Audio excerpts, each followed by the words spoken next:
சிக்கலான சட்ட நுணுக்கங்களை எளிமையாக புரிந்து கொள்ள நீங்கள் இணைந்திருப்பது உங்கள் சட்டவியல் ஜூரிஸ்ப்ருடன்ஸ் தமிழ். நான் ஏகாந்தன்.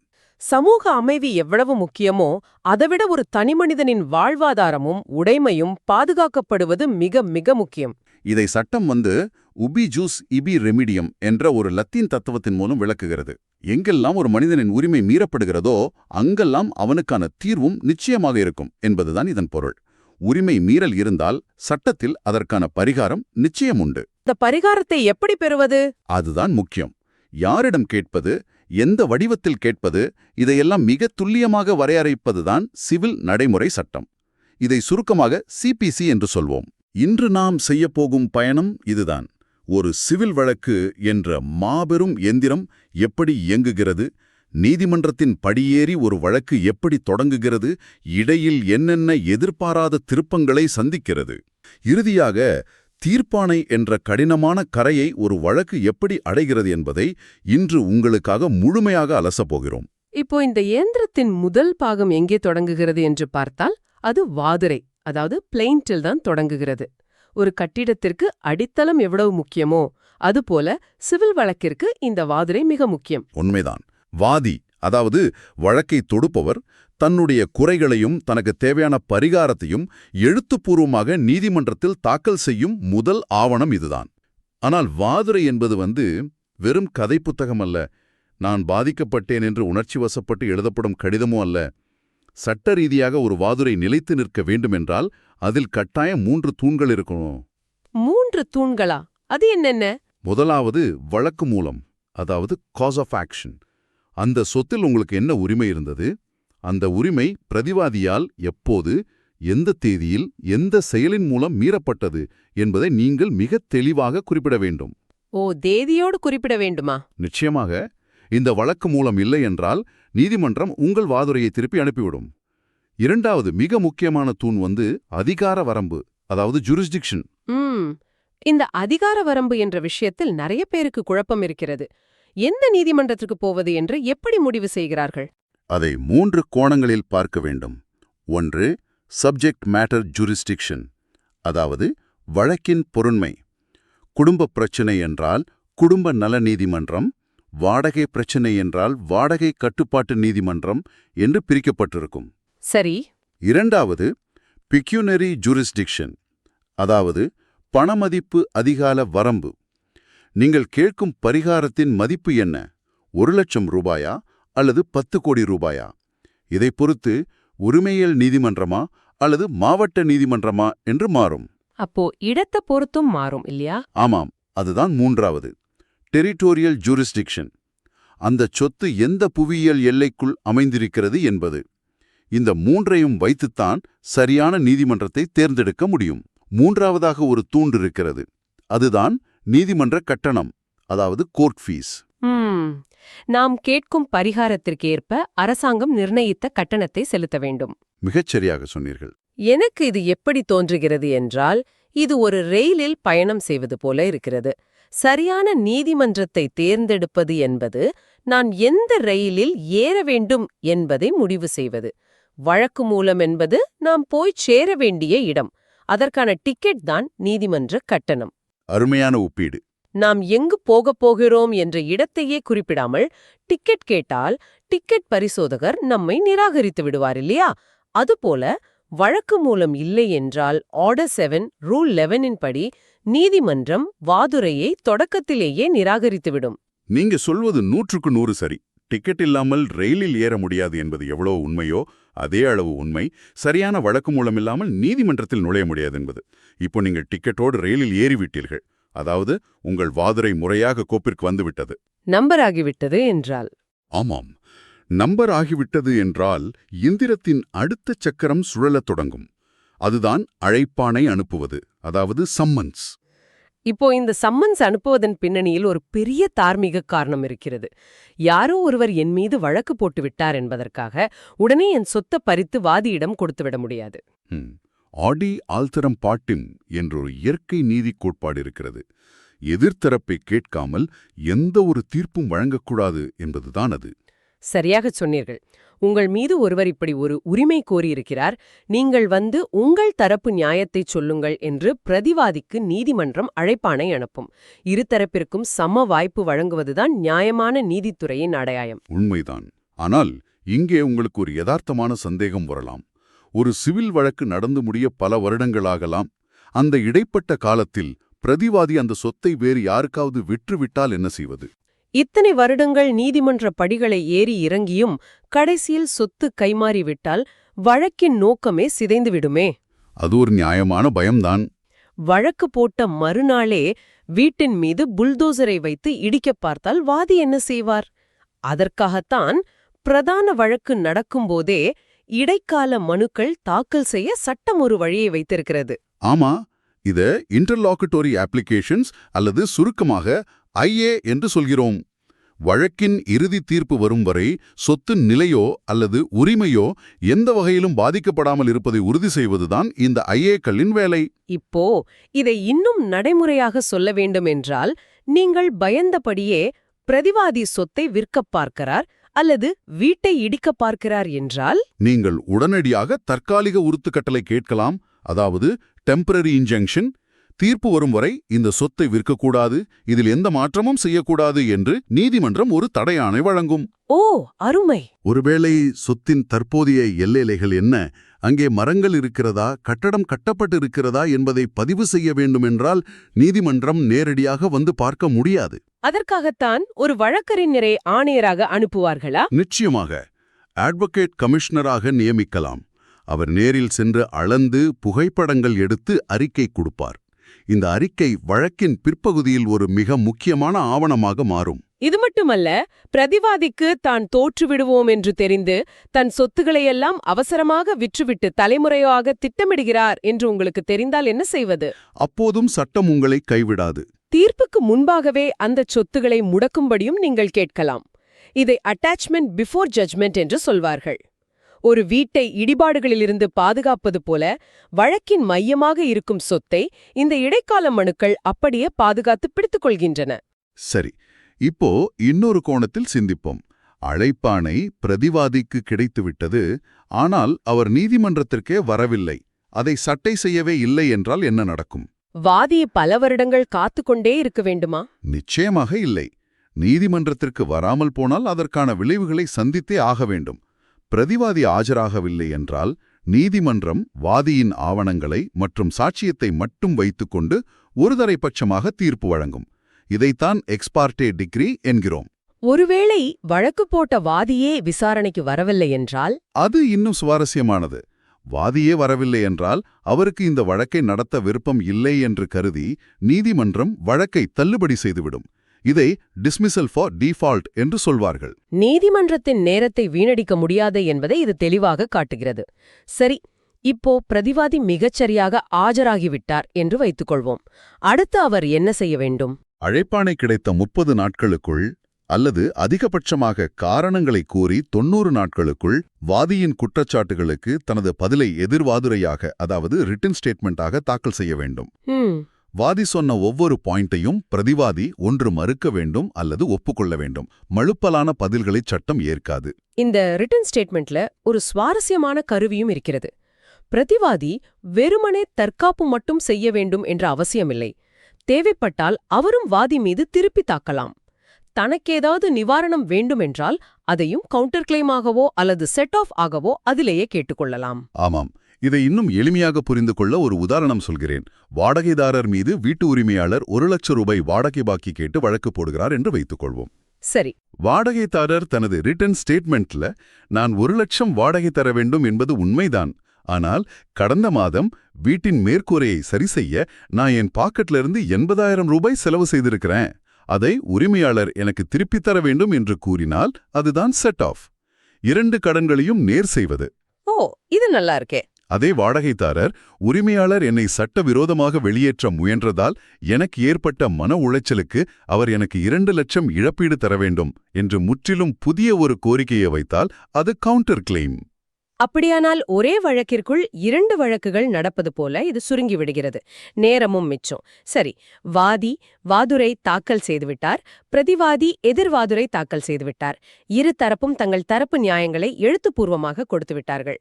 அடுத்து இந்த வழக்கு எப்படி நகரும்? வழக்கு விசாரணைக்குச் செல்வதற்கு முன்பு ஒரு சிறிய வடிகட்டுதல் நடக்கும்.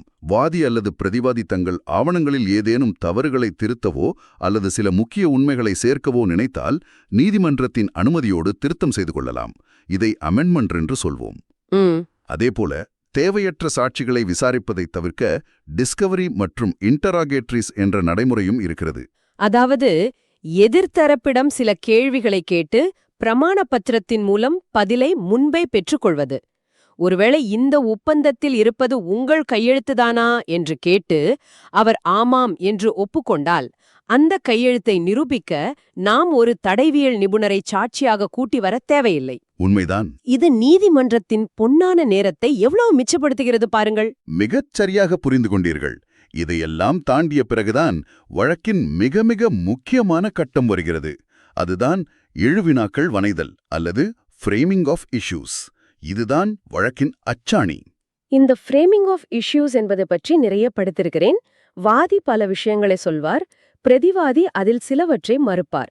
இந்த முரண்பாடுகள் எங்கே சரியாக உருவாகிறதோ அந்த மையப்புள்ளிகளை தொகுத்து நீதிமன்றம் வினாக்களாக மாற்றுவதுதான் இது. ஆமாம், இதில் 2 வகையுண்டு. உண்மைகள் சார்ந்த வினாக்கள், அதாவது இஷ்யூஸ் ஆஃப் ஃபேக்ட். சட்டம் சார்ந்த வினாக்கள், அதாவது இஷ்யூஸ் ஆஃப் லா. ஒரு உதாரணம் சொல்ல முடியுமா? நிச்சயமாக. வாதி ஒரு உயிலை காட்டி சொத்து கேட்கிறார். பிரதிவாதி அது போலியான உயில் என்கிறார்.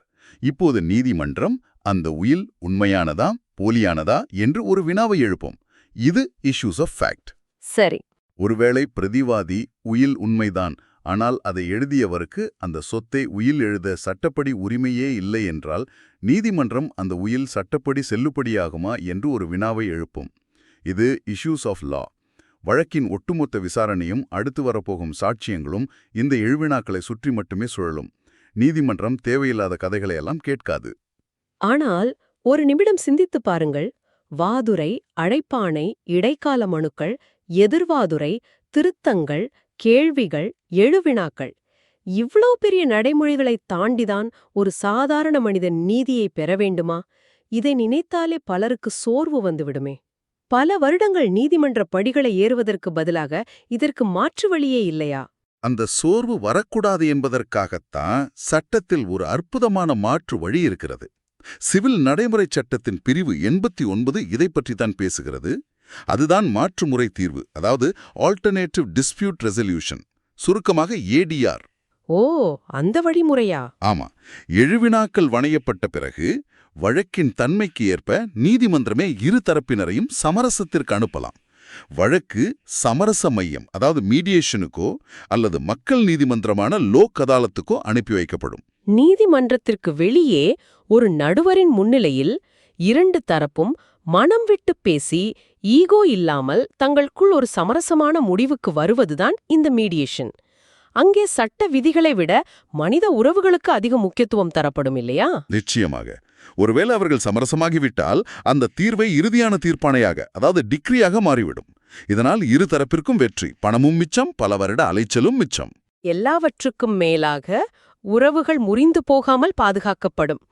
ஆனால் சமரசம் தோல்வியடைந்தால், வாதியும் பிரதிவாதியும் ஒருவரை ஒருவர் விட்டுக் கொடுக்க தயாராக இல்லை என்றால் என்ன நடக்கும்? வழக்கு மீண்டும் நீதிமன்ற விசாரணைக்கே வரும், அதாவது ட்ரையல் தொடங்கும். இதுதான் வழக்கின் நீண்ட, விரிவான மற்றும் கடினமான கட்டம். இங்கேதான் நிரூபிக்கும் பொறுப்பு, அதாவது பர்டன் ஆஃப் ப்ரூஃப் வேலை செய்யும். யார் உரிமை கோருகிறார்களோ, யார் ஒரு உண்மையை சொல்கிறார்களோ அவர்கள் மீதுதான் அதை நிரூபிக்கும் பொறுப்பு இருக்கும். உண்மைதான்.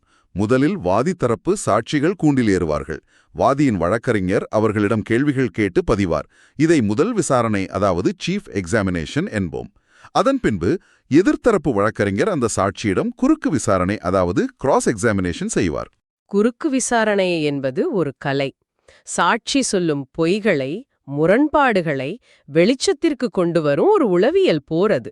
வாதி தரப்பு சாட்சியங்கள் எல்லாம் முடிந்த பிறகு அதேபோல பிரதிவாதி தரப்பு சாட்சியங்களும் பதிவு செய்யப்படும். சாட்சியங்கள் அனைத்தும் முடிந்த பிறகு இருதரப்பு வழக்கறிஞர்களும் தங்களுடைய இறுதி வாதங்களை, அதாவது ஃபைனல் ஆர்குமெண்ட்ஸை முன்வைப்பார்கள். எந்தெந்த சட்டப்பிரிவுகள் பொருந்துகின்றன, சாட்சிகள் என்ன சொல்லியிருக்கிறார்கள், முந்தைய உச்சநீதிமன்ற தீர்ப்புகள் என்ன சொல்கின்றன என்பதையெல்லாம் நீதிபதியின் முன் தொகுத்து வழங்கும் மிக முக்கியமான கட்டம் இது. இந்த வாதங்கள் எல்லாம் முடிந்ததும் நீதிமன்றம் தன் முடிவை அறிவிக்கும். இங்கே 2 வார்த்தைகளை நாம் அடிக்கடி கேள்விப்படுவோம். ஒன்று ஜட்ஜ்மெண்ட், மற்றொன்று டிக்ரி. ஆமாம், நிறைய பேருக்கு இதுல குழப்பம் வரும். இரண்டுக்கும் உள்ள வித்தியாசத்தை ஒரு உதாரணத்தின் மூலம் சொல்ல விரும்புகிறேன். ஜட்ஜ்மெண்ட் என்பது ஒரு சமையல் குறிப்பு போல. ஒரு உணவு எப்படி தயாரானது, அதில் என்னென்ன பொருட்கள் சேர்க்கப்பட்டன, எந்தெந்த சாட்சியங்களை நீதிபதி நம்பினார், ஏன் சில ஆவணங்களை நிராகரித்தார், இறுதியில் ஏன் இந்த முடிவெடுக்கப்பட்டது என்று நீதிபதி கூறுவதற்கான காரணங்கள்தான் ஜட்ஜ்மெண்ட். ஜட்ஜ்மெண்ட் சமையல் குறிப்பு என்றால், டிக்ரி தட்டில் பரிமாறப்பட்ட உணவு போல. அந்த நீண்ட ஜட்ஜ்மெண்டின் அடிப்படையில் வாதிக்கு சரியாக என்ன உணவு கிடைத்தது, அதாவது வாதிக்கு என்ன பரிகாரம் வழங்கப்பட்டுள்ளது, பிரதிவாதி சொத்தை ஒப்படைக்க வேண்டுமா, எவ்வளவு செலவுத் தொகை தர வேண்டும் என்பதை துல்லியமாகவும் சுருக்கமாகவும் அதிகாரப்பூர்வமாக சொல்வதுதான் டிக்ரி. வாதிக்கு உரிமைகள் கிடைத்ததா இல்லையா என்பதை இந்த டிக்ரி தான் தீர்மானிக்கும். மேல்முறையீடு செய்ய வேண்டும் என்றாலும் இந்த டிக்ரி மிக மிக அவசியம். அப்பாடா, ஒரு வழியாக பல வருடங்கள் போராடி சாட்சிகளை விசாரித்து குறுக்கு விசாரணைகளை தாண்டி தீர்ப்பாணையை பெற்றுவிட்டோம். வாதியின் கைகளில் டிக்ரி கிடைத்துவிட்டது. இனி நிம்மதியாக சென்று தன் சொத்தில் குடியேறலாம் இல்லையா? வழக்கு இனிதே முடிந்ததென்று தானே அர்த்தம். அங்கேதான் நீங்கள் ஏமாறுகிறீர்கள். சிவில் வழக்குகளில் மிகப்பெரிய திருப்புமே அங்கேதான் இருக்கிறது. அப்படியா? ஆமாம், இதை நான் சொல்லவில்லை. பல வருடங்களுக்கு முன்பு பிரிவி கவுன்சில் மிக துல்லியமாக பதிவு செய்திருக்கிறது. ஒரு சிவில் வழக்காடியின் உண்மையான துன்பமே அவன் தீர்ப்பாணை பெற்ற பின்புதான் தொடங்குகிறது என்று. கேட்கவே அதிர்ச்சியாக இருக்கிறது. பல வருடங்கள் போராடி தீர்ப்பாணை கிடைத்த பின்பு துன்பம் தொடங்குகிறதா? காகிதத்தில் வெற்றி வந்த பிறகு என்ன பிரச்சனை வரப்போகிறது? அதுதான் நிஜமான யதார்த்தம். காகிதத்தில் கிடைத்த வெற்றியை உங்கள் கைகளில் நிஜமாக பெற நடக்கும் போராட்டம்தான் அடுத்த கட்டம். தீர்ப்பாணையை வைத்துக்கொண்டு அதை செயல்படுத்துவதற்காக நீங்கள் மீண்டும் நீதிமன்றத்தை அணுகி நிறைவேற்று மனு தாக்கல் செய்ய வேண்டும். அப்போ டிக்ரி மட்டுமே போதாதா? போதாது. இதை எக்ஸிகியூஷன் பெட்டிஷன், சுருக்கமாக இபி என்று சொல்வார்கள்.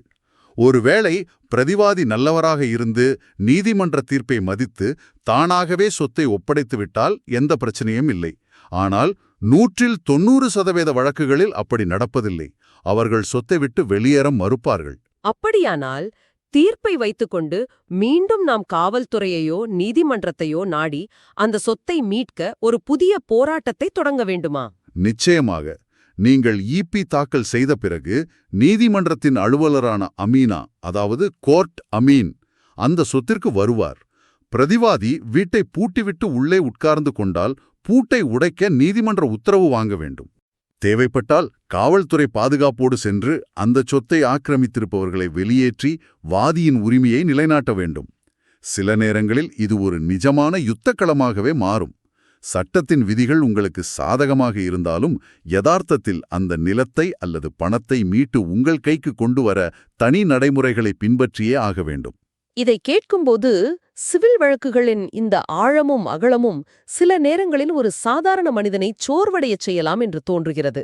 ஆனால் இன்னொரு கோணத்தில் பார்த்தால், ஒரு மனிதனின் வாழ்வாதாரத்தை பல வருடங்களாக ஆக்கிரமிக்கப்பட்ட அவன் நிலத்தை மீட்டு அவனிடம் ஒப்படைத்து நிலைத்த நீதியை வழங்குவதில் இந்த சிவில் நீதிமன்றங்களுக்கு நிகர் வேறு எதுவும் இல்லை என்பதையும் நாம் புரிந்து கொள்ள முடிகிறது. இறுதி தீர்ப்பு என்பது நீதிமன்றம் தரும் காகிதத்தோடு முடிந்து விடுவதில்லை. அது பாதிக்கப்பட்ட மனிதனின் கைகளில் வந்து சேரும் வரை சட்டம் அவனை பின்தொடர்கிறது. இன்று நாம் வாதுரையில் தொடங்கி நிறைவேற்று மனு வரை ஒரு வழக்கின் முழு உடற்கூறையும் அலசி ஆராய்ந்துவிட்டோம். உண்மைதான். இறுதியாக, நேயர்களே, உங்களிடம் ஒரு சிந்தனையை முன்வைக்க விரும்புகிறேன். ஒரு சிவில் வழக்கில் இத்தனை படிநிலைகளும் குறுக்கு விசாரணைகளும் வருடக்கணக்கிலான தாமதங்களும் எதற்கு என்று நாம் சலித்துக் கொள்ளலாம். ஆனால் ஒரு கணம் மாற்றி யோசித்து பாருங்கள். எந்த ஒரு நிரபராதியின் உரிமையும் அவசரகதியில் விசாரிக்கப்பட்டு அரைக்குறையான சட்ட புரிதலினால் பறிக்கப்பட்டுவிடக் கூடாது என்பதற்காகவே சட்டம் இவ்வளவு பொறுமையாக, ஒவ்வொரு படிநிலையாக, ஒவ்வொருவருக்கும் தங்களை நிரூபிக்க பல வாய்ப்புகளை வழங்கி செயல்படுகிறதோ என்பதை சிந்தித்துப் பாருங்கள். நீதியின் சக்கரங்கள் மிக மிக மெதுவாக சுழன்றாலும் அவை மிக துல்லியமாக அரைக்கும் என்பதை மறந்துவிடாதீர்கள். நிச்சயமாக. விதிகள் அறிவோம், விவேகத்துடன் செயல்படுவோம். இது நமது சட்டவியல். மேலும் பயனுள்ள சட்டத் தகவல்களுக்கு ஜூரிஸ்ப்ரூடன்ஸ் தமிழ் சேனலுக்கு சப்ஸ்கிரைப் செய்ய மறக்காதீர்கள். அப்படியே இந்த வீடியோவை லைக் மற்றும் ஷேர் செய்யுங்கள். அடுத்ததாக நாம் எந்த சட்டத் தலைப்பை பற்றி பேச வேண்டும் என்பதை கமெண்டில் சொல்லுங்கள்.